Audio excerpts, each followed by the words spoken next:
Ahora sí. Buenas tardes. Vamos a continuar con una nueva sesión del curso y les recuerdo en qué estábamos. Estábamos viendo la química de ecosistemas acuáticos y bueno, repasamos algunas propiedades físico-químicas generales del agua como sustancia, propiedades que ustedes probablemente ya conocían, pero lo estamos trayendo a colación para recordarla y porque son importantes para entender los equilibrios ambientales que hay en torno al agua y cómo estos pueden verse alterados.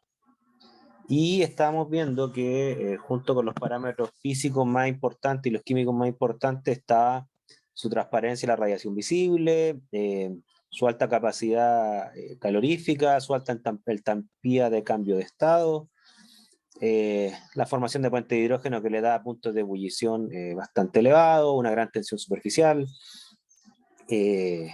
Además es un buen solvente incluso de gases como el oxígeno y el dióxido de carbono, y estos dos últimos no son irrelevantes por cuanto de la presencia de oxígeno depende la sustentación de la vida en un ecosistema acuático. Y por otro lado, el dióxido de carbono le da cierto pH levemente ácido, pero el pH del agua también es un parámetro muy importante, y el hecho que se disuelva dióxido de carbono le da cierta capacidad tamponante porque el ácido carbónico, como ustedes saben, tiene 2 pKa que le da cierta capacidad tamponante, sobre todo entre pH, digamos, 5 y 8. Por ahí se mueve la mayor capacidad tamponante que tiene el agua con dióxido de carbono. ¿Okay? Y todos estos parámetros los estamos viendo ahora para entender por qué hay ciertos parámetros que se monitorean normalmente en ecosistemas acuáticos y cómo esto se conecta con la actividad microbiológica. Pero antes de pasar con la actividad microbiológica, quería saber si hay alguna duda, alguna consulta antes de continuar. ¿Dudas, consultas, comentarios?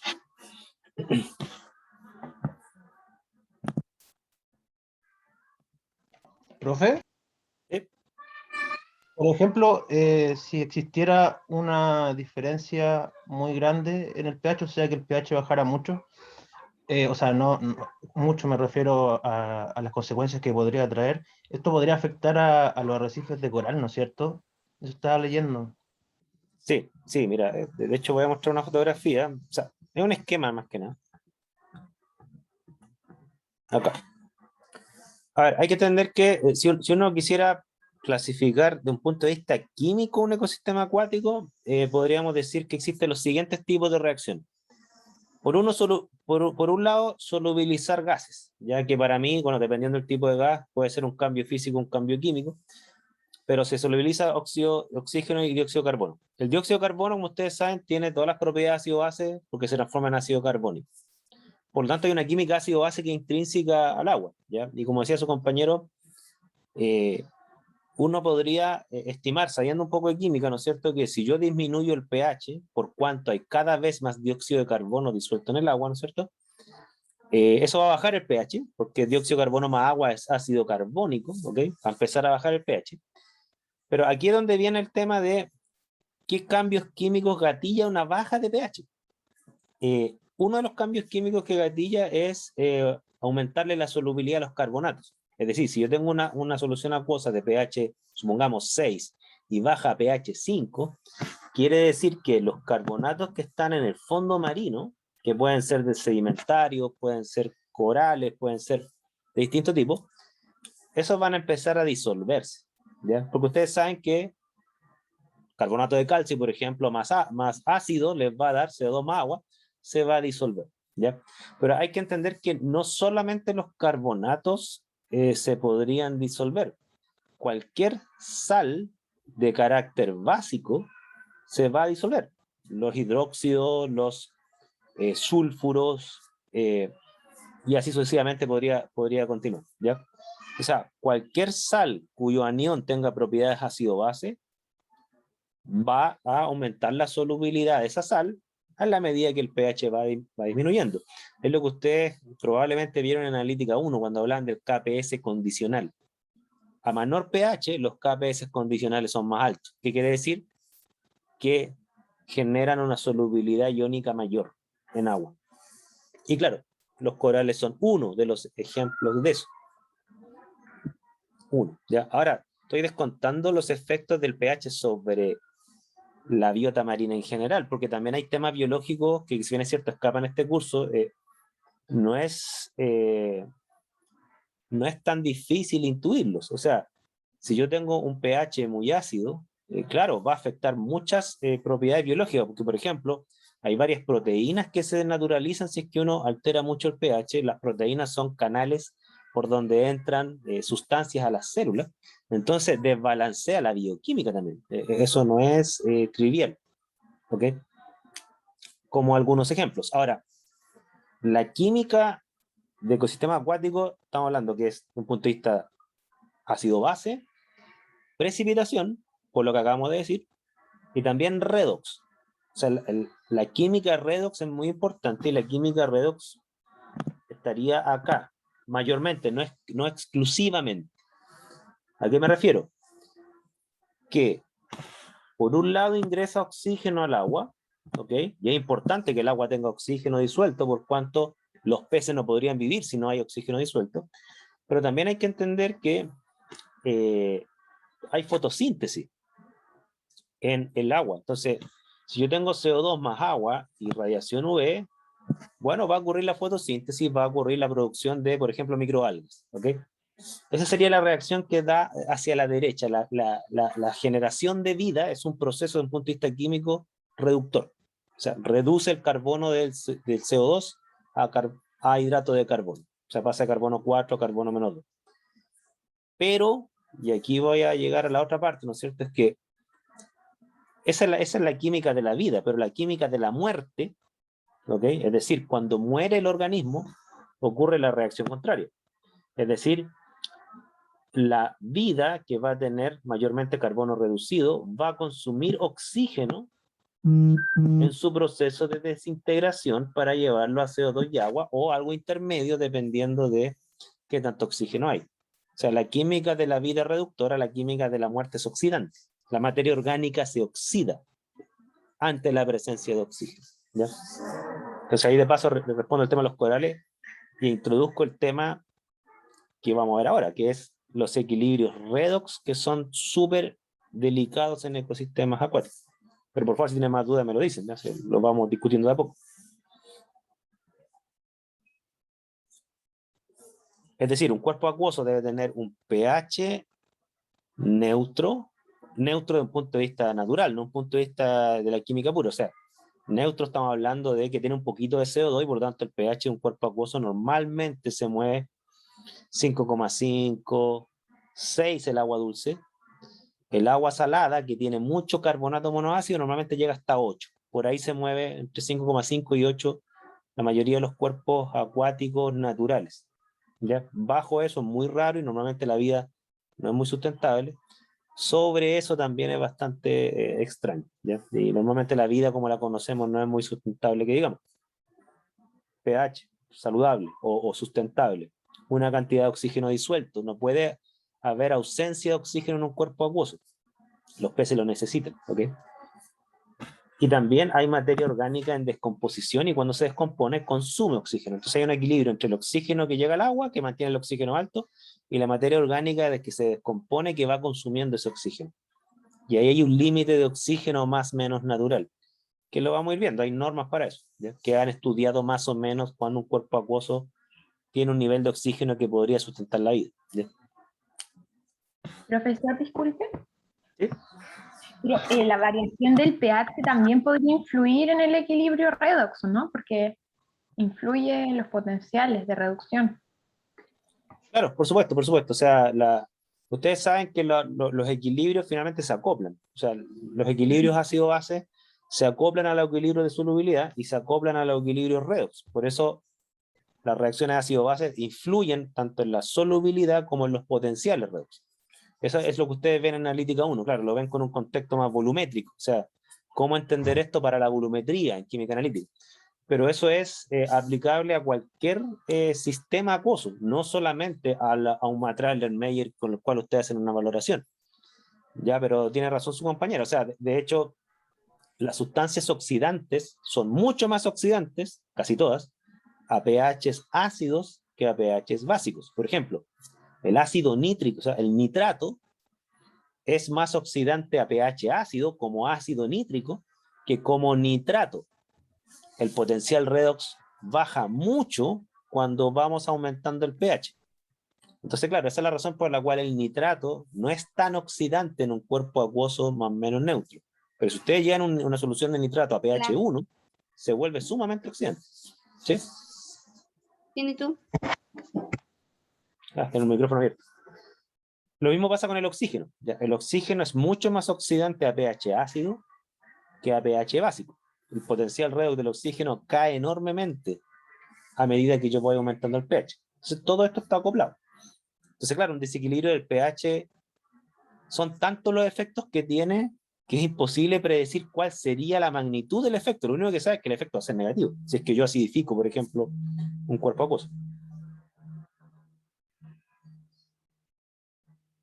Ahora, otra cosa que vamos a ir viendo, y de hecho tengo ahí un extracto de un periódico y de una norma chilena, ¿no es cierto? Es que hay que entender que a diferencia de un Matraller-Meyer, por ejemplo, los cuerpos acuosos están en contacto con sedimentos, que sería esta capa que está acá.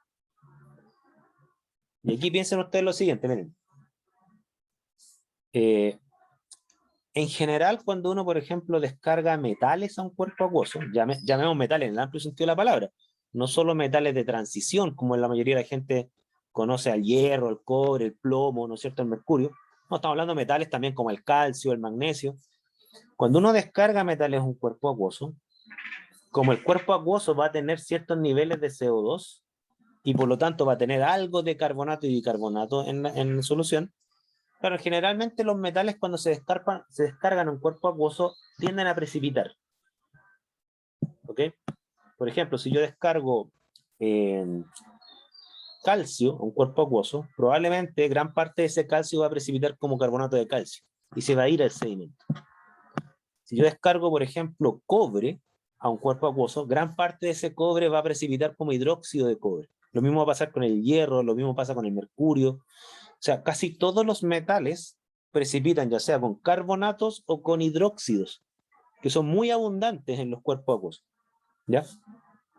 Entonces, el sedimento en general se transforma en el reservorio de los contaminantes, mayormente los metálicos. Es decir, hay mucho metal en un sedimento. La concentración de metales en sedimento es muy alta, porque recibe las descargas y las va precipitando. No sé si me siguen esa lógica.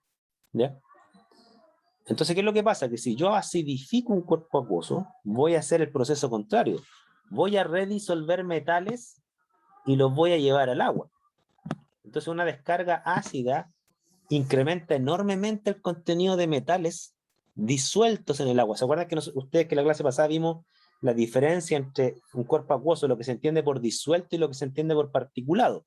Que es lo que pasa por un filtro, ¿se acuerdan? Un filtro de 0,45 micrómetros. Bueno, una descarga ácida puede redisolver una cantidad de metales que llevan años, décadas o siglos acumulando metales. Entonces, mucho peligro por todos lados. ¿Ya? Lo que tiene un sedimento en un ecosistema acuático puede transformarse en una bomba de tiempo, si es que toda esa contaminación acumulada ahí vuelve al agua en un tiempo muy corto. ¿Ya? Más dudas, consultas, por favor. Profe, disculpe, entonces el ácido, o bueno, mayor concentración de protones, ¿aumenta la solubilidad de estos metales? Las aumenta, claro. Y por lo tanto se te va a incrementar enormemente la cantidad de metales disueltos al acidificar un cuerpo acuoso. Mientras esté el pH neutro, la mayoría de esos metales van a estar en el sedimento, no van a estar en la fase disuelta. ¿Ok? Eso se llama el reservorio sedimentario. En inglés se escribe sink, S-I-N-K. Sink es como el reservorio de la contaminación. Eso pasa mayormente con metales, a pesar que hay varios contaminantes orgánicos que también quedan retenidos en los sedimentos. ¿Ya? Cuando veamos la química del suelo, ahí van a entender un poco más por qué, creo yo.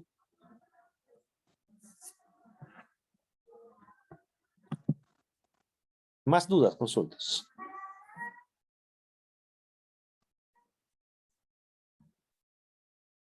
Aquí tiene usted una visión un poquito más compleja, ¿no es cierto? Que reflejaría ya muchos tipos de reacciones Por ejemplo, las reacciones redox, como en la superficie del cuerpo acuoso, por el hecho de que hay más oxígeno, las sustancias tienden a estar oxidadas, el nitrógeno tiende a estar como nitrato, por ejemplo, pero si yo voy bajando en la profundidad del cuerpo acuoso, por razones lógicas, a mayor profundidad y menos oxígeno, ¿ok? Porque recuerden que el oxígeno proviene de la atmósfera, pues bien, las sustancias químicas van a tender a estar en estado reducido en la profundidad del sedimento, o sea, en la profundidad del cuerpo acuoso, disculpe. Llegando ya al sedimento, el ambiente se vuelve muy reductor dependiendo de la profundidad, ¿ya?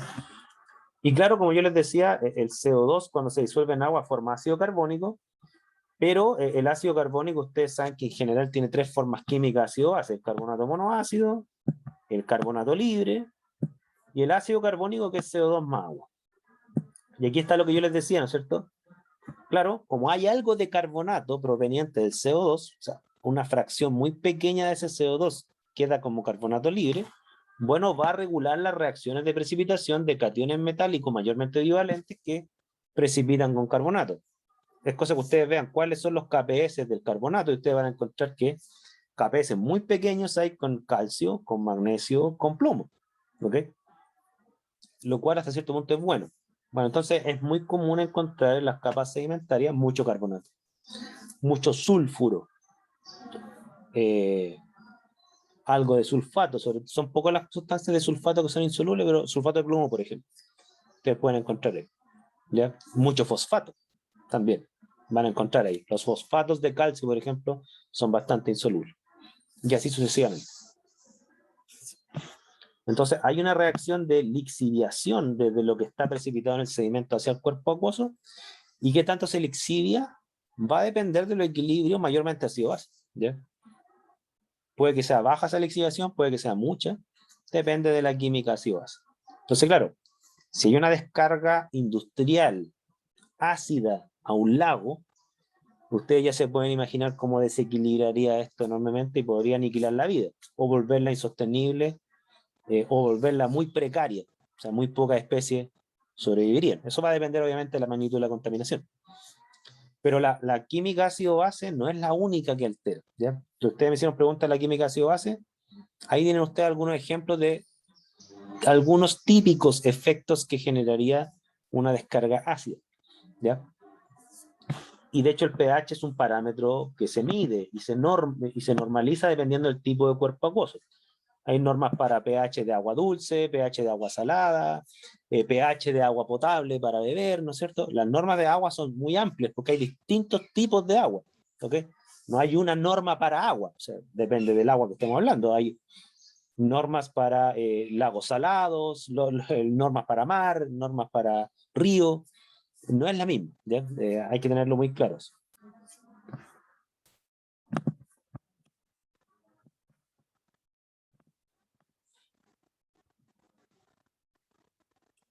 Entonces, tengan en mente este concepto, fíjense. Primero hablemos químicamente, que aquí les voy a mencionar dos parámetros que son muy importantes, pero primero hay que entenderlo químicamente para después incluir la variable biológica, ¿ok?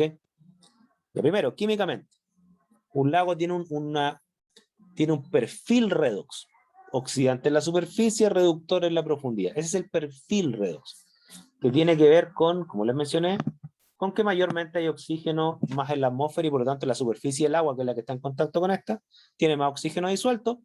Por lo tanto, el potencial de la solución de la superficie es más alta que el potencial de la solución de la profundidad, donde hay menos oxígeno, ¿ya? El oxígeno incrementa el potencial de equilibrio redox de un cuerpo acuoso, ¿ya? ¿Eso es bueno o malo? No, eso es lo natural. Y normalmente la vida se ha desarrollado con esa lógica. O sea, la vida se ha adaptado a esos perfiles. Yo no puedo decir que es bueno o malo, depende del organismo. Hay organismos que están adaptados para sistemas redox reductores y hay organismos que están adaptados para sistemas redox oxidantes. ¿Okay? Solamente digo eso.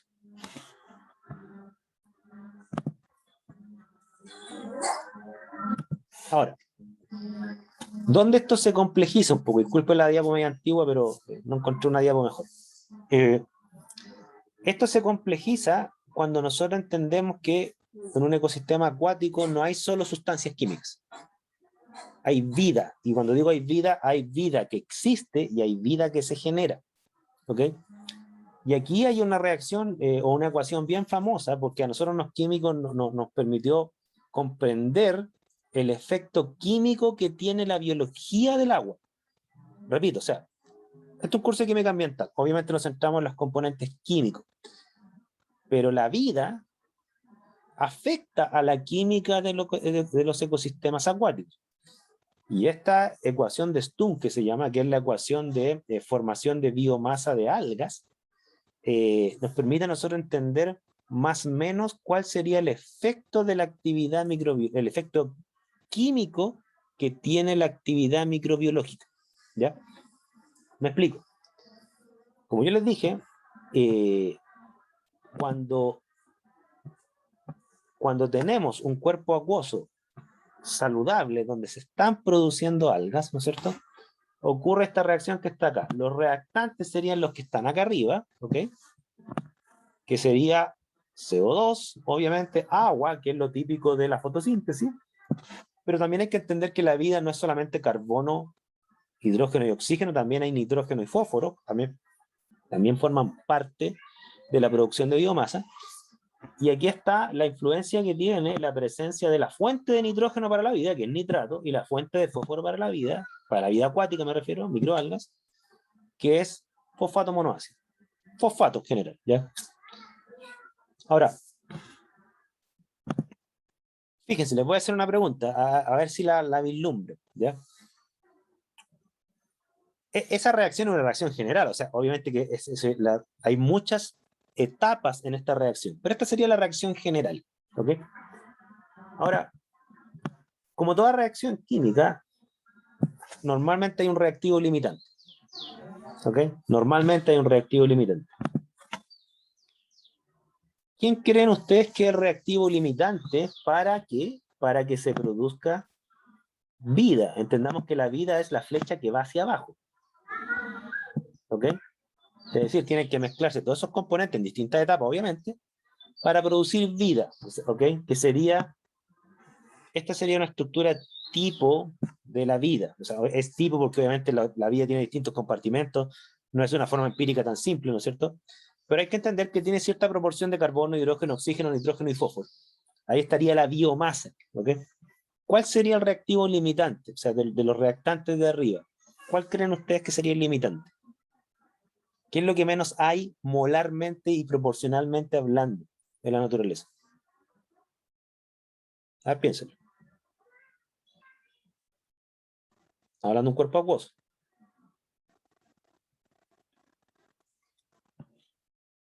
Ya, a ver. Fósforo, ¿no es cierto? Ya. Y al hacer todo al tiro, inmediatamente, ¿no es cierto? Fósforo tiende a ser el reactivo limitante. ¿Por qué? ¿Por qué? Porque recuerden que el fósforo que proviene de los fosfatos, la mayoría de los fosfatos son súper insolubles. Entonces la cantidad de fósforo soluble que tiene un cuerpo acuoso en general es muy baja. Muy, muy baja. Repito, porque los fosfatos, casi todos los fosfatos, sobre todo el de calcio, tienen una solubilidad súper baja. Entonces, lo poco de fósforo que hay es lo que nos aporta la disociación parcial iónica de los fosfatos que hay. Y hay que entender que fosfatos tampoco hay mucho en la naturaleza. O sea, lo que más hay silicatos, aluminatos, eso es lo que sobra. Pero fosfatos hay re poco. ¿Ya? Entonces, aquí tienen ustedes uno de los principales, si no el principal reactivo limitante. ¿Me siguen hasta ahí? Sí. Profesor, disculpe, ¿Sí? pero si, o sea, no sé, tal vez un poco tonta mi razonamiento, pero si es que el pH es, por ejemplo, ya de, no sé, de aproximadamente cuánto, 7, por ahí 8, el agua salada, ¿no sería una concentración muy bajita de protones, de 10 a la menos 8 molar? No, sí, estoy de acuerdo contigo que la concentración es baja, sí, pero los moles disueltos en agua es enorme, porque ten en cuenta que si tú tienes pH 8, claro, tú tienes 10 a la menos 8 molar. Pero recordemos que ¿quién aporta protones? Muchas fuentes, pero el agua también aporta protones. Entonces, claro, tú puedes consumir protones, ciertamente, pero el agua se va a ir disociando y te va a ir aportando cada vez más protones. Recuerden que hay un equilibrio de disociación del agua que también aporta protones. Entonces, claro, yo entiendo lo que tú haces. O sea, en concentración este es poco, pero la fuente de moles de hidrógeno sobra, el agua. ¿Ya? Ahora, es poco, sí, pero 10 a la menos 8 molar, bueno, habría que hacer el cálculo, ¿eh? Pero me atrevería a decir, porque los KPS, por ejemplo, fosfato de calcio, creo que es como 10 a la menos 35, una cuestión así. Así todo tú vas a tener menos de esto, ¿ya? Y el problema está que si tú consumes los moles de fósforo disuelto, una fuente nueva que te aporta más fósforo, prácticamente no tienes, y la tienes en el fondo del mar, y hay muy poquito, ¿ya? De hecho, hay estudios en química ambiental que proponen una cosa que yo todavía la encuentro exagerada. Están proponiendo que vamos a entrar en déficit de fósforo mundial. ¿Por qué? Porque el fósforo tiene un uso industrial, y hay súper poco en la naturaleza, y además lo estamos ocupando industrialmente. Bueno, yo no creo mucho en ese paper, no he encontrado datos muy convincentes, pero que hay poco fósforo, sí, hay poco fósforo. De hecho, no sé si ustedes sabían, la gente en la antigüedad, sin saber química, obviamente, porque no existía la química como disciplina, pero la gente en la antigüedad se daba cuenta que había una sustancia que incrementaba mucho la fertilidad de los sistemas biológicos, es decir, producir biomasa.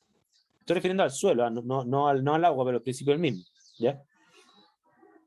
Y esa fuente, y eso de lo que carecían los suelos, ellos se daban cuenta que lo podían obtener del guano de las aves. Entonces ellos iban donde estaban las aves literalmente haciendo caca, ¿no es cierto? Y sacaban montañas de excrementos de aves y lo llevaban a sus cultivos y le incrementaba enormemente la fertilidad. Ahora sabemos químicamente que esa es una fuente muy buena de fósforo. ¿Ya? De hecho, es extraño encontrar tanto fósforo salvo ahí. ¿Ya? El fósforo es un cacho. Es un lío, químicamente. Es un lío obtenerlo, es un lío concentrarlo, porque hay poco. ¿Ya?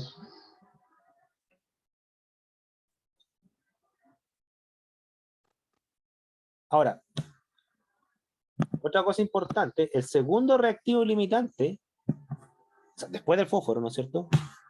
Supongamos que tenemos resuelto el tema del fósforo, de alguna forma. ¿Ya? De hecho, por eso existen los fertilizantes industriales, para proveer de dos reactivos limitantes que tiene la producción de vegetales. Uno es el fósforo, proveerlo artificialmente, y el otro es el nitrógeno, ¿ya? Ahora, ¿por qué el nitrógeno le endosan una segunda posición? Porque sí, a diferencia de los fosfatos, ustedes saben desde química general que todos los nitratos son solubles. Entonces, normalmente, si bien es cierto, tampoco hay mucho nitrógeno en los sedimentos, hay mucho nitrógeno en la atmósfera, eso estamos claros, pero ese nitrógeno no es fácil transformarlo a nitrato, es tremendamente complicado, ¿ya? De hecho, hay procesos industriales que se han hecho famosos por tratar de obtener nitrógeno y llevarlo a una forma nitrogenada similar a los vegetales, ¿ya? Pero en general, lo poco de nitrógeno que hay en la corteza terrestre lo arrastra el agua lluvia, entonces la solubilidad en nitrato es tan grande que el agua lluvia arrastra una cantidad de nitrato igual importante, de fosfato es bien poco, ¿ya? Pero así todo, el nitrato también es un reactivo limitante. O sea, son los dos que generan problemas. ¿A qué me refiero con problemas? Limitan la producción de biomasa, la limitan. Es un problema para el que produce biomasa, por ejemplo, el agricultor. El agricultor necesita producir biomasa, necesita producir lechugas, tomates, ¿no es cierto? Y eso requiere fósforo y nitrógeno. Lo vamos a ver cuando veamos la química del suelo con más detalle. Eso no es un problema para un ecosistema acuático saludable. ¿Por qué? Porque en la medida en que tenemos limitada químicamente la producción de vida, quiere decir que la concentración de microorganismos en un cuerpo acuático debe estar regulada. No puede superar cierto techo. Y ese techo lo fija la limitante química, que es el fósforo y el nitrógeno. Mayormente el fósforo, sí, pero vamos a incluir el nitrógeno. ¿Ok? Ahora, ¿por qué eso es bueno? Porque, y lo vamos a ver ahora. Un agua muy sobrecargada con actividad microbiológica es un agua que genera un ecosistema insustentable. ¿Por qué? Porque como yo les dije, si tenemos demasiada actividad microbiológica, ¿ok? Quiere decir que vamos a tener una alta concentración de biomasa que en algún momento va a morir, o sea, esas microalgas van a morir. ¿Y qué es lo que pasa cuando muere esa microalga? Ocurre el proceso inverso, la respiración, que es la oxidación de la materia orgánica, y eso ocurre mayormente cuando mueren, no exclusivamente cuando mueren. También hay respiración de microorganismos vivos, ¿ya?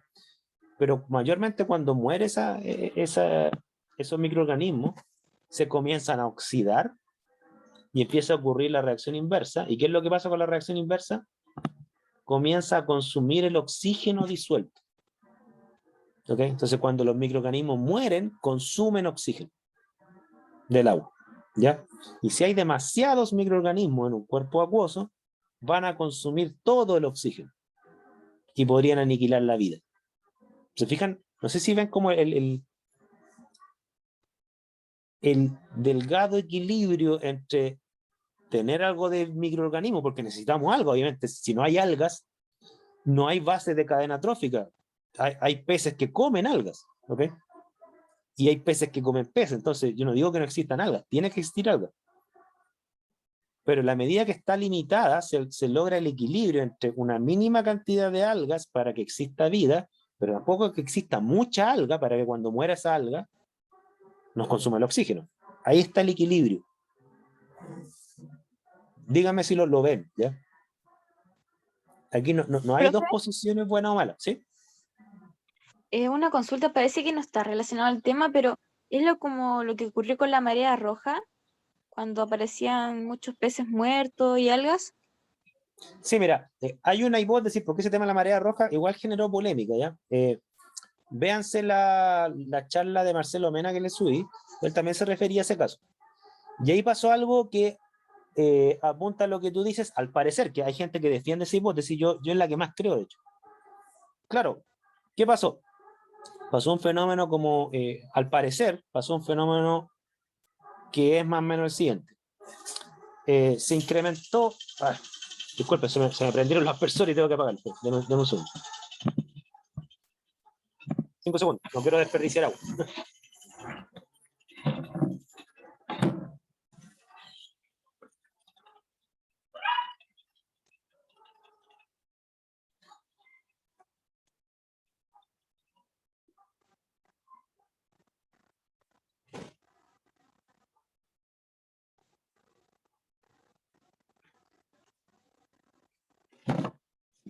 Ahora sí. Como les decía, pasó un fenómeno que es el siguiente. Se disparó la... Espérense. Ahora sí. Se disparó la actividad microbiológica, las algas, ¿no es cierto? Las microalgas. Pero la única diferencia es que esa actividad de microalgas se disparó por dos razones que no eran químicas, ¿ya? Pasó que ocurrió el fenómeno del niño. ¿Cuál es el fenómeno del niño? Cuando emerge una capa de, o sea, una capa de agua de mayor temperatura en la superficie. Tengo entendido que es el fenómeno del niño. O sea, aumenta la temperatura del agua. Y eso ocurre a nivel mundial, no es que ocurre en Chile, ¿ya? Ocurre a nivel mundial. Pero con la agravante que en Chile ocurrió eso en verano. Entonces, ¿qué es lo que pasó? Mayor temperatura del agua, mayor luz solar, y eso incrementó la actividad de las algas. ¿Ok? Y claro, tengo entendido que la marea roja tiene que ver en parte con una gran actividad microbiológica asociada a algas y a unos organismos que se mueven en el límite entre lo que es un alga y lo que no es un alga. Hay unos organismos que no son vegetales, pero hacen fotosíntesis. ¿Ya? Hay como todo un enredo biológico ahí que no podría explicar, pero se incrementa enormemente la actividad microbiológica. Y claro, si se incrementa mucho la actividad microbiológica, los peces podrían morir por dos razones. Una es que les baja el contenido de oxígeno cuando esas microalgas mueren, ¿no es cierto?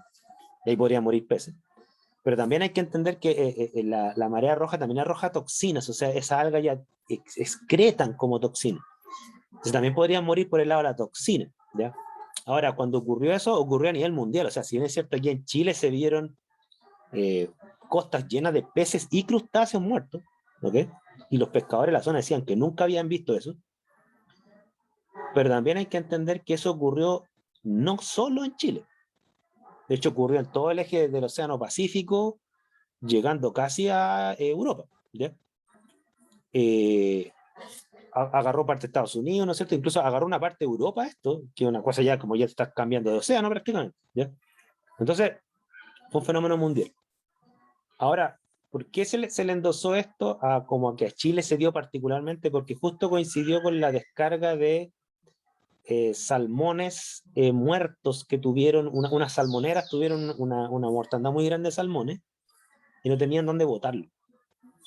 ¿Ya? Y la ley les permitía que cuando ocurriera una gran mortandad de salmones y en donde los vertederos no aguantan esa cantidad de salmones, ¿no es cierto? Los vertederos en tierra, les permiten arrojarlo mar adentro, los cadáveres de los salmones, pero a una distancia creo que como de 13 kilómetros hacia adentro, en una zona que tenga una mínima profundidad para que pueda después diluirse eso. Pero en el fondo igual descargaron una cantidad de materia orgánica gigante que eran cadáveres de salmones muertos. ¿Ok? Entonces mucha gente, incluso algunos biólogos, endosaban a que, si bien es cierto, el fenómeno del Niño era mundial y la marea roja se estaba dando a gran escala, algunos biólogos le endosaron que la descarga de los salmones muertos incrementó eso en Chile. O sea, en el fondo no es que generó el fenómeno, sino que lo exacerbó. Yo nunca he encontrado estudios concluyentes que demuestren una cosa o la otra, o sea, que no fue culpa de los salmones o que sí fue culpa de los salmones o que los salmones solo exacerbaron algo que ya era grave. No he encontrado un estudio concluyente eso, pero sí se conecta con lo que estamos discutiendo, o sea, las hipótesis que están dando vuelta, una de ellas se conecta exactamente con lo que estamos discutiendo. Mayor materia orgánica, menor oxígeno disuelto, y eso genera un desastre. Ahora, en el caso de los salmones, ellos asociaban de que, claro, tú descargas salmones muertos, como los salmones ya están en descomposición cuando los descargas al océano, una hipótesis que está dando vueltas es que, claro, como ya está en descomposición, ya es una especie de pasta que te arroja una cantidad enorme de nitrato de fosfato cuando ya la materia orgánica se descompuso. Y tú la arrojas al mar, y claro, cuando la arrojas al mar vas a incrementar los contenidos de nitrato y fosfato en el mar porque los cadáveres ya están descompuestos y bueno, vas a generar más algas. En el fondo es darle nitrógeno y fósforo a las algas que provienen de la muerte de otras especies. No sé si me entienden la idea. De hecho, los procesos de fertilización son así. O sea, piensen ustedes que cuando ustedes le agregan tierra de hojas a un suelo, no sé si ustedes lo han hecho, ¿alguien tiene aquí como plantaciones en su casa? ¿Sí? Hay gente que le gusta tener hierba, así como menta. Hay gente que tiene, yo como tengo un trozo de pasto, ¿no es cierto? ¿Tienen ustedes, no? Yo Y tengo. acá mi mamá planta granadas, limones, aceitunas, ¿Y nunca le han echado nogales. fertilizante? No digo el Eh, sintético, ¿eh? utiliza tierra de hoja y hace como mi tía hace un compost de no sé qué cosa con gusanos De eso. y a veces compra de ese que es como, no me acuerdo cómo se llama, salitre parece, pero Sí. viene en un saco. Esas tres fuentes, tierra de hoja, compost o fertilizantes más sintéticos, lo que le arroja a ustedes son nutrientes. ¿Y cuáles son los nutrientes? Mayormente nitrógeno, fósforo y en el caso de los suelos vegetales terrestres, potasio. ¿Ya? De hecho, tienen nombre los fertilizantes, se llaman NPK. ¿Cuánto nitrógeno, cuánto fósforo y cuánto potasio te aportan en términos de porcentaje masa-masa? ¿Ya? Cuando ustedes hacen compost, ¿qué es lo que hacen?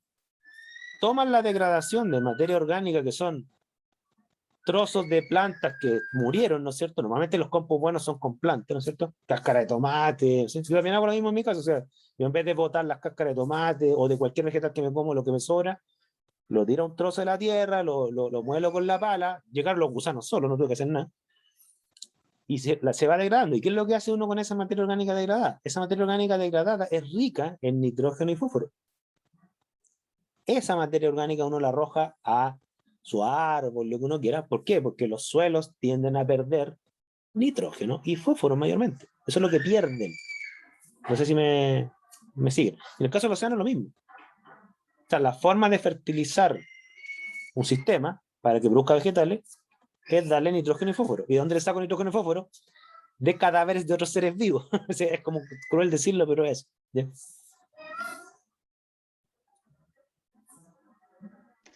Ahora, claro, ¿Profe? los fertilizantes. ¿Sí? ¿Sí? Es que el suelo igual cambia por zonas, ¿no? Porque mi mamá acá igual hace compost y trató de ponerle estos gusanitos y se Ujú. murieron. Los gusanos no se Sí, mira, mantuvieron.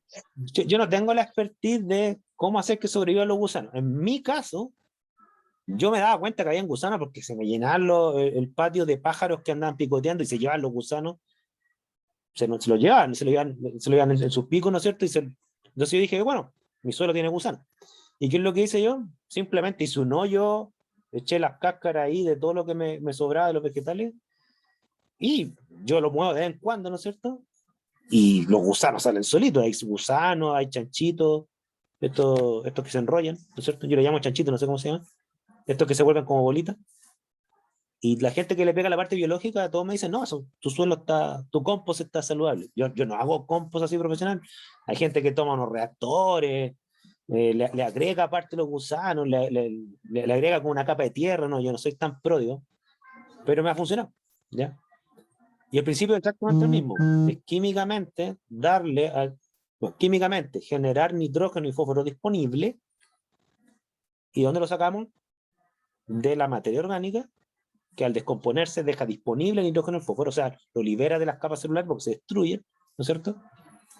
Y se lo arrojo a un sistema que me demanda nitrógeno y fósforo. ¿Qué me demanda nitrógeno y fósforo? Las algas, el pasto, un árbol, todos los vegetales. Pero claro, los químicos industriales, el químico industrial, se le ocurrió una idea, que no sé si es mejor o peor, pero funciona, decir, oye, ya que la vida tiene plazos tan lentos, ¿no es cierto? Obtengamos nitrógeno y fósforo artificial. ¿Ya? Entonces, claro, extraen desde sales minerales en el caso de la minería chilena o desde el nitrógeno atmosférico, lo transforman en amoníaco, tengo entendido, hay todo un proceso del Haber, no sé cuánto, y lo van transformando en urea, también una fuente de nitrógeno, ¿no es cierto? Etcétera. Yo tengo pasto, por ejemplo, y siempre me pasa un fenómeno que es bien interesante. Yo tengo pasto y bueno, tenía 2 perros, se me murió una perra, ¿no es cierto? Pero cuando los perros orinaban, en torno al pasto me generaba un círculo amarillo, o sea, me quemaban el pasto. O sea, ¿qué significa quemarlo? Claro, la urea como es tan básica, me aniquilaban la vida porque me cambiaban el pH mucho. Pero alrededor de esa aureola que me quemaban el pasto, alrededor de esa aureola, crecía pasto más verde y más grande.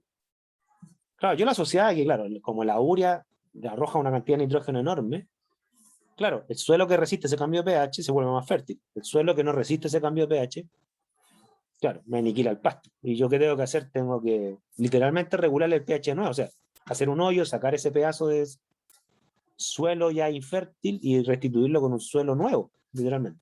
¿Ya? Igual me estoy adelantando un poco a la química del suelo, pero es muy parecida. ¿Ya? Y profe, uno cuando hace hidrocultivo igual necesita estos compuestos que son químicos, ¿no? Porque ahí ya no le puede poner tierra. Claro, o sea, si tú tienes algo, por ejemplo, tengo un caso, lo tienes así como con algodones o con plumavino, ¿cierto? No es solamente agua y CO2 lo que necesita un vegetal, necesita nitrógeno y fósforo, y potasio en el caso de los vegetales terrestres. Entonces, el agua con la cual lo alimentas debe ir con nutrientes disueltos, si no, no va a pasar nada. ¿Ya? El tema de los nutrientes es complicado, y claro, nitrógeno, fósforo y potasio, dependiendo del vegetal, ¿eh? Hay vegetales que necesitan más potasio que otros. Es la clave. ¿Ok? Hasta ahí no más sea, yo no soy experto en vegetales para nada. Yo le pego al pasto, no, nada más. El resto de las otras plantas crecieron ahí, no sé cómo.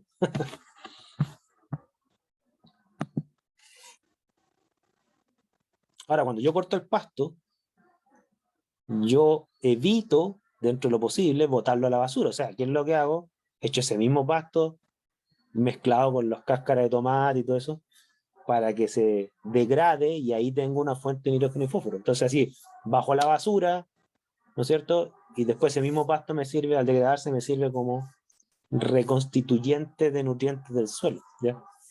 Bueno, les tiene que gustar esa cuestión así. A mí no me gusta mucho, pero lo hago por conciencia ambiental, ¿no? En casa, profe, tenemos compost. Siempre nos peleamos por quién lo va a botar. Sí, porque es que ahí hay que tener todo un sistema, o sea, no se trata de hacer un hoyo y echar ahí cáscara, hay que tener como 2 o 3 hoyos, porque una donde uno echa la cáscara nueva, otra donde ya está más o menos degradada, ¿no es cierto? Y un tercer hoyito donde ya está lista para devolverla al suelo. Un proceso más o menos largo, ¿eh? Y hay que tener paciencia y hay que hacerlo, porque si uno hace un hoyo y no lo mueve, después como que no lo oxigena, no lo degrada, y entonces empieza a generar como un olor horrible, ¿ya? Y empiezan a llegar las moscas, las larvas, ¿no? Sí, entonces tiene que, no sé si gustar, pero tienes que dedicarle tiempo, ¿ya? Ahora, este tema que yo le estoy comentando tiene una importancia bien grande, porque normalmente un parámetro muy importante, junto con los que mencionamos, pH, el agua debe tener oxígeno disuelto, ¿ya? Pero ¿qué es lo que pasa? Que si hay mucha materia orgánica en descomposición, el oxígeno disuelto va a ser poco porque esa materia orgánica lo va a consumir, ¿ya? ¿Qué sería esta reacción que yo les dije inversa? Entonces hay un equilibrio entre cuánta materia orgánica tiene un cuerpo acuoso y cuánto oxígeno disuelto tiene o va a tener en el futuro, ¿ya? Porque puede ser que un cuerpo acuoso tenga mucha materia orgánica, pero viva. Pero el hecho de que tenga mucha quiere decir que la sustentabilidad de ese oxígeno disuelto está en peligro. Porque cuando muera, lo va a terminar consumiendo probablemente, ¿ya? Entonces, existen varios parámetros que se estudian en los cuerpos acuosos naturales para ver si es que es sustentable o no. Y uno de ellos es cuánta materia orgánica hay. La materia orgánica, que tiene varias formas de medirlo, lo vamos a ver entre hoy y mañana, ¿ya? Por ejemplo, miren. Este es un cuerpo acuoso que está sobresaturado de materia orgánica. ¿Ok? Probablemente esto pasó porque ese cuerpo acuoso no es solamente de que tenía, digamos, pH adecuado para que se genere la alga, no era solamente eso, sino que además probablemente ahí hay descargas de nitrógeno y fósforo, o sea, externas. Es muy común que en un cuerpo acuoso se descargue nitrógeno y fósforo. ¿Por qué? Por residuos domiciliares. Por ejemplo, ¿cuál es una gran fuente de fósforo? Los detergentes. No sé si ustedes sabían que los detergentes, muchos de ellos tienen fósforo. De hecho, se ocupan como ablandadores de agua porque los detergentes no funciona muy bien su acción si es que el agua tiene mucho calcio y magnesio. ¿Ok? No se forma la espuma de los jabones o los detergentes y claro, no cumple su acción de disolver la grasa y todo el tema. Entonces, ¿qué es lo que le agregan a muchos detergentes? Sales de fósforo. ¿Para qué? Para que abatan el calcio y el magnesio y así el detergente funciona mejor. El problema está que si después esas descargas de residuos líquidos domiciliarios llegaran a parar a un lago o a un río, van a aportarle mucho nitrógeno y fósforo, que son los reactivos limitantes, y se va a disparar la actividad microbiológica. Y pasaría algo más o menos así. Lo cual a alguien le puede parecer bonito, ¿eh? Porque dice, oye, está todo verde, está bonito. Pero el problema está cuando eso se empieza a descomponer, no cuando se generó. Cuando se generó parece bonito, ¿ya? Está todo verde, ¿no es cierto? Pero después eso se va a descomponer. ¿Ok? Y pasa más o menos lo siguiente, fíjense. Primera etapa número 1. Descargas de residuos, mayormente fertilizantes, ¿ok? O detergentes que aportan fósforo. O sea, hay una contaminación, fuente de nitrógeno y fósforo. Hay una contaminación que normalmente es antropogénica, o sea, es humana. Se incrementan los niveles de nitrógeno y fósforo, que son los reactivos limitantes que limitan la generación de microalgas. Como ya no hay limitante porque se descargaron, se dispara la actividad microbiológica, ¿ya? O sea, hay un desequilibrio inicial.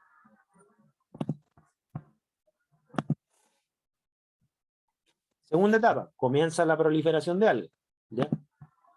Todo se pone verde, ¿ok? ¿Y qué es lo que empieza a existir? Fíjense, se comienza a incrementar un parámetro acuático que es muy conocido, que se llama la demanda biológica de oxígeno. Es decir, hay tanta actividad biológica que cuando empieza a desintegrarse va a demandar oxígeno en su etapa de oxidación, y esa actividad biológica hay que cuantificarla. O sea, ¿cuánta demanda biológica de oxígeno tiene un cuerpo acuoso que se debe a la presencia de microalgas? Eso se estima experimentalmente.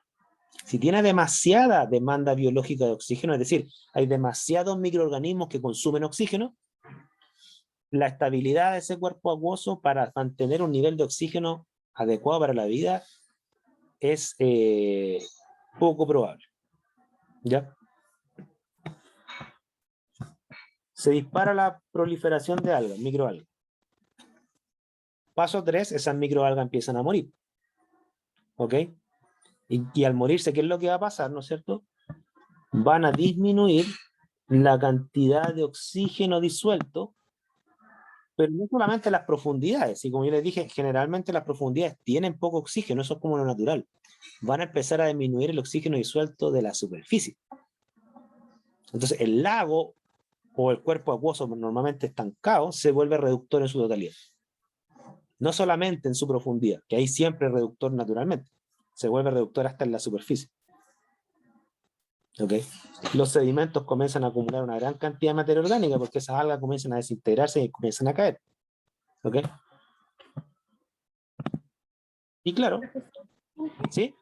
¿Sí, sí? Pero entonces, por ejemplo, en mi casa, mis papás, no sé por qué tienen como el sistema del agua de la cocina y creo que de la lavadora, que se va como a las plantas para regar y se lleva detergente, o creo que son detergentes más naturales y todo, pero le haría mal.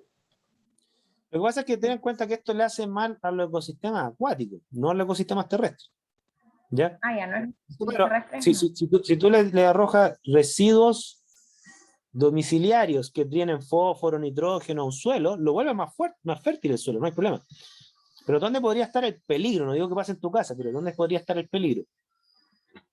Que no toda esa agua queda en la superficie, parte de esa percola, o sea, baja en las profundidades. Tú podrías contaminar eventualmente una napa subterránea. Eventualmente. Profe, de hecho, no sé si nuestra agua, de hecho, tiene mucha alga en comparación a las casas que de acá. ¿Será por eso? Porque, claro, o sea, tú dices tu agua, tú sacas agua de pozo. sí, nosotros vivimos en una zona donde no hay electricidad, no hay agua, tenemos panel solar, agua de pozo, es como bien rural. Claro. Y las casas, mis vecinos, no les pasa lo mismo que a mí, que de repente que el agua se llena de algas y tenemos que limpiar, Claro. todo es súper desgastante. O sea, una hipótesis bien racional sería esa, por lo mejor las mismas descargas que ustedes hacen para fertilizar su suelo, a lo mejor percola las napas subterráneas, le incrementan los niveles de nitrógeno y fósforo a agua subterránea que normalmente no debiera tener mucho. Y claro, cuando esa napa subterránea le llega un poquito de luz, porque asciende, porque la sacan, lo que sea, proliferan la alga muy rápido. Y entonces, claro, es el tema de que hay que tener cuidado donde uno riega para ver si no contamina un recurso subterráneo. Eso es lo único que hay que tener cuidado. Y eso pasa no solamente con los fertilizantes de los suelos, sino que también los pesticidas. Mucha gente le echa pesticida a un suelo para eliminar una plaga, pero a veces parte de ese pesticida contamina una napa subterránea. ¿Ya? Y eso podría tener problemas, entonces hay que tener como un poco de cuidado, ¿no? Ya, de hecho, también hay normas de agua para agua subterránea, las hay, ¿ya? Hay normas para agua de riego, y uno de los parámetros, no digo el único, pero uno de los parámetros más importantes es la demanda biológica de oxígeno, que es proporcional a la cantidad de actividad microbiológica que tiene un agua, ¿ya? No puede tener mucha. Y claro, la cuarta etapa ya empieza la fermentación anaerobia, que es lo que yo decía, el olor a podrido. O sea, ese cuerpo acuoso se vuelve putrefacto. O sea, comienza la desintegración en ausencia de oxígeno. La degradación de la materia orgánica en ausencia de oxígeno libera ácido sulfúrico, amoníaco, ¿no es cierto? A esa altura ya no hay vida sustentable en ese lago. ¿Okay? Y eso fue lo que pasó, como yo les decía, en el estero de Viña. En el estero de Viña pasó eso, o sea, muchas descargas domiciliarias se arrojaban a ese estero. Además, cuando llegaba a la desembocadura, muchas veces era agua estancada, tenía muy poca resolubilización de oxígeno, no había gran movimiento cinético, entonces no había una resolubilización muy grande del oxígeno atmosférico, y ese lago se empezó a desintegrar y a degradar, consumió ese oxígeno, se fueron los peces, el olor a podrido era insoportable en la década de los 90, y la municipalidad en su época tomó una medida que tomó, ya, yo vi dos medidas que tomaron, ¿eh? Las dos medidas tienen lógica, y al parecer una de ellas funcionó. ¿Ya? La primera medida que hicieron, y yo lo vi, porque yo en esa época era estudiante como usted y pasaba por el bus, siempre por ahí, ponían a una persona en lancha a navegar ese estero, en el fondo para remover el agua. Eso tiene lógica en el sentido de que si yo muevo el agua, la resolubilización del oxígeno atmosférico se vuelve más eficiente. O sea, hasta ahí tenía lógica. Me da pena la pobre persona que está ahí respirando esos gases putrefactos todo el día, ¿ya? Pues yo veía una persona ahí, por los lapsos de tiempo en los cuales las veía, yo creo que está bastante tiempo en una lancha ahí, ¿ya? Bueno, esa medida no funcionó, tenía lógica, pero no funcionó. La otra medida que hicieron, y no sé si todavía la aplican, pusieron un estanque de ozono al lado. No sé si ustedes han visto que en el paradero que queda al lado del estero de Viña, había, no sé si todavía está, porque hace mucho tiempo que no paso por ahí, había un estanque de ozono. La empresa creo que era una empresa de gas, y como AGA, creo, algo así, y decía ozono. Entonces, ¿qué es lo que hacían? Le insuflaban ozono al estero, o sea, literalmente le tiraban ozono, ¿okay? El ozono es un gas oxidante, muy oxidante. Entonces, claro, le restituían el potencial redox al lago. Y esa medida parece que funcionó, a pesar que el ozono es un gas súper tóxico, pero al parecer funcionó porque el olor a podrido desapareció. ¿Okay? ¿Habrá sido por esa medida? No sé, quizás sí, quizás no. Hubo otra medida que yo creo que fue la más importante, creo yo, y es que en la quinta región se inauguró una tubería de descarga de residuos domiciliarios para quitarle la descarga al estero, en el fondo. Ya, porque mucha descarga domiciliaria iba a parar al estero, y lo que hicieron ahora es que esa descarga domiciliaria las canalizaron por un tubo que descarga como 12 kilómetros, 13 kilómetros mar adentro. ¿Ya? Entonces va al mar, no va al estero. Al menos las descargas legales. No me cabe duda que debe haber una que otra descarga ilegal, pero las descargas legales bajaron enormemente, creo yo, la carga orgánica de ese estero. Y ese estero, no sé si se recompuso completamente, pero que mejoró, sí, el olor a podrido ya desapareció. Incluso ustedes ven peces, pocos, pero hay. ¿Ya? Se ven, no sé si ustedes lo han visto. No, yo no. En ese estilo no he visto peces. No, yo he visto así unos peces chiquititos. Bueno, igual no voy tanto a Viña, en verdad, pero cuando he mirado por ahí, no. Ahora yo digo, vi peces. A ver, ¿dónde vi peces? Una vez que estaba en uno norte, iba pasando por el puente, miré hacia abajo, no estaba en la desembocadura ya al casino, pero miré hacia abajo y habían algunos peces ahí, ¿ya? Chiquititos. No sé si en la desembocadura hay peces o no, pero de que no hay olor a podrido, como había en los años 90, no, eso no, que yo sepa no hay, ¿ya? Yo soy de Quilpué, no soy de Viña, así que no paso mucho por ahí, pero ese olor a podrido que sí viví en la década de los 90, no la vi más, ¿ya? Entonces, la actividad microbiológica que demanda oxígeno se mide, es un parámetro, y se llama DBO, ¿sí? Demanda biológica de oxígeno, literalmente. Ustedes pueden ir a normas de agua y dice el DBO permitido para una descarga acuosa o para un cuerpo acuático es tanto, y se presenta como una unidad de oxígeno. ¿Ya? Vamos a ver algunas tablas, quizá la próxima clase porque nos está pidiendo el tiempo, pero vamos a ver algunas tablas al respecto. ¿Ya? Eso se llama la eutrofización de un lago, ¿ya? Un lago se eutrofiza en el sentido de que se comienza a generar una gran cantidad de algas que abaten todo el oxígeno, debido normalmente, a pesar que esto podría darse por razones naturales también, pero normalmente por este enriquecimiento de fósforo mayormente y también los nitratos, ¿ya? Entonces, claro, cuando digamos, un lago se vuelve eutrofo o se eutrofiza, ¿no es cierto? Es cuando pierde el equilibrio de lo que es productos, que en nuestro caso es CO2, agua, más fosfato y nitrato, ¿no es cierto? Y reactantes, ¿no es cierto? Ese equilibrio que sería el que está en el medio, donde hay presencia de microalgas, ciertamente, pero tampoco hay una gran presencia de nitratos y fosfatos, se mantiene un equilibrio saludable que no consume el oxígeno disuelto mayormente. Claro, si el equilibrio se desplaza más hacia los productos, ¿no es cierto? Es decir, comenzamos a incrementar la cantidad de productos, ¿no es cierto?, que va a desequilibrar el sistema y van a producir mucha microalga, ¿no es cierto? ¿Por qué? Porque incrementamos la cantidad de reactantes, el equilibrio se desplaza hacia los productos, hacia la microalga, va a abatir el oxígeno, la eutrofización abate todo, arruina todo, ¿ya? Tampoco es bueno el otro extremo, ¿no es cierto? El otro extremo en donde hay muchos iones disueltos, pero no hay alga. Repito, si no hay alga, no hay base de cadena trófica posible, no hay peces ni nada, ¿ya? Hay un equilibrio que es el difícil de lograr en una ciudad, me refiero, ¿ya? Normalmente cuando uno descarga algo a un río, a un lago, desequilibrar un cuerpo acuoso es muy fácil. Es muy fácil.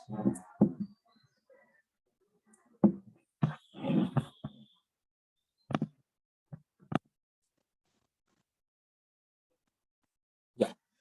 Entonces la ecuación de Stubb nos dice a nosotros que debería existir normalmente una proporción molar de fósforo y nitrógeno 1:16, ¿ya?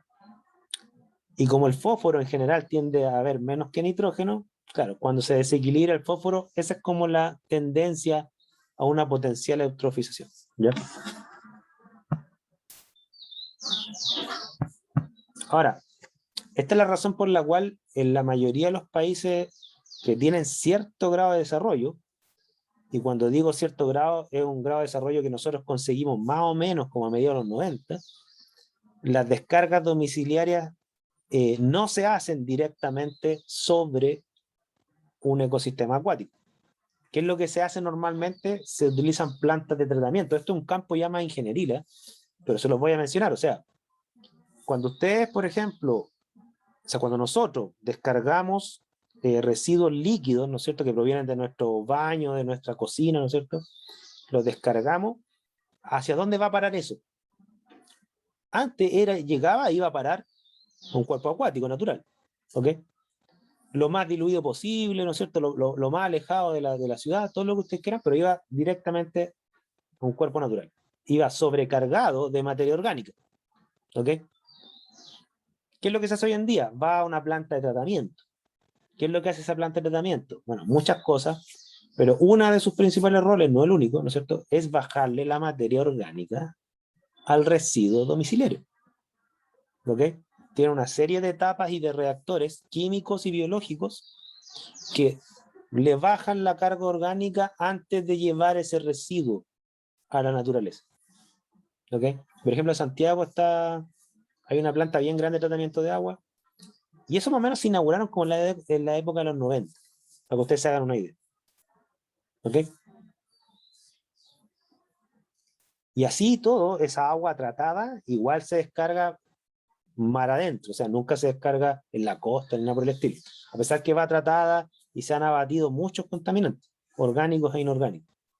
Se ajusta el pH del agua, se le baja el contenido orgánico, se le ajusta la temperatura, los sólidos disueltos, son muchos parámetros que se controlan para generar el menos daño posible cuando vuelva esa agua a la naturaleza. ¿Ok? ¿Dudas, consultas, comentarios?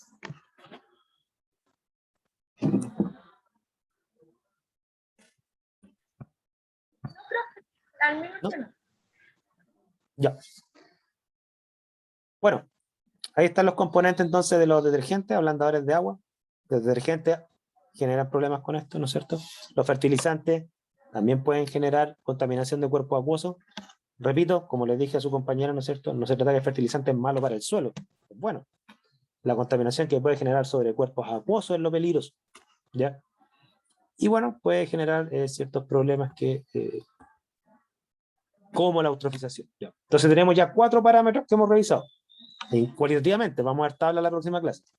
pH, oxígeno, demanda, bueno, la contaminación por nitrógeno y fósforo, ¿no es cierto? Y su consecuente, que es la demanda biológica de oxígeno, que lo vamos a ir viendo la próxima clase. ¿Estamos? Y por razones de tiempo lo vamos a dejar hasta aquí porque no me queda tiempo para redondear otra idea que viene después. Así que prefiero dejarlo hasta aquí y responder dudas en los 2 minutos que quedan. ¿Dudas, consultas, comentarios? Voy a Por mi proponer en mi parte, no, caso. profe. No, perdón.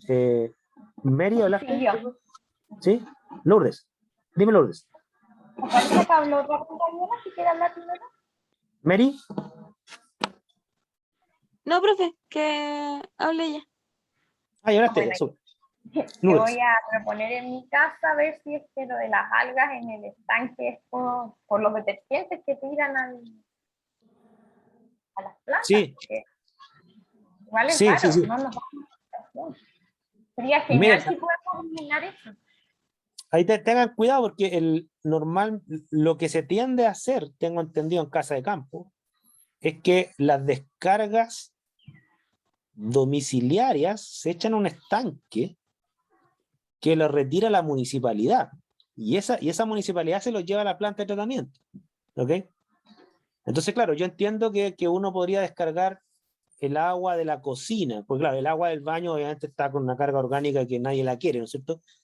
Pero el agua de la cocina uno dice, ya, eso no es tan dañino, hasta le puede servir a las plantas. Pero si ustedes llegaran a tener problemas con eso, querría decir que ustedes tendrían que descargar esa agua a la misma fosa séptica que va el agua del baño, que entiendo que en el campo eso después se lo lleva a la municipalidad. ¿Ya? Aunque hay gente que esos fosas sépticos los llena y los tapa después y quedan ahí. ¿Ya? Pero hay gente que dependiendo de dónde viven, la municipalidad se ofrece estos planes de retiro. Para que lo tengas presente. Un camión, pero no hay que pagar. No llegamos a pagar. Sí, hay que pagar, sí. Estamos claros con eso. Ya Bien, le voy a proponer quedamos. a mis papás y le cuento, profe. Discútelo. Y al resto les recomiendo que hagan compost si es que pueden con sus desechos orgánicos vegetales. Ya el compost bueno es más vegetal. Eso, quedamos hasta aquí. Que estén bien y cuídense y nos vemos mañana. ¿Ya? Muchas gracias, profesor. Nos vemos mañana. Chao, profe, Chao. gracias. Gracias. Chao, profe. Chao.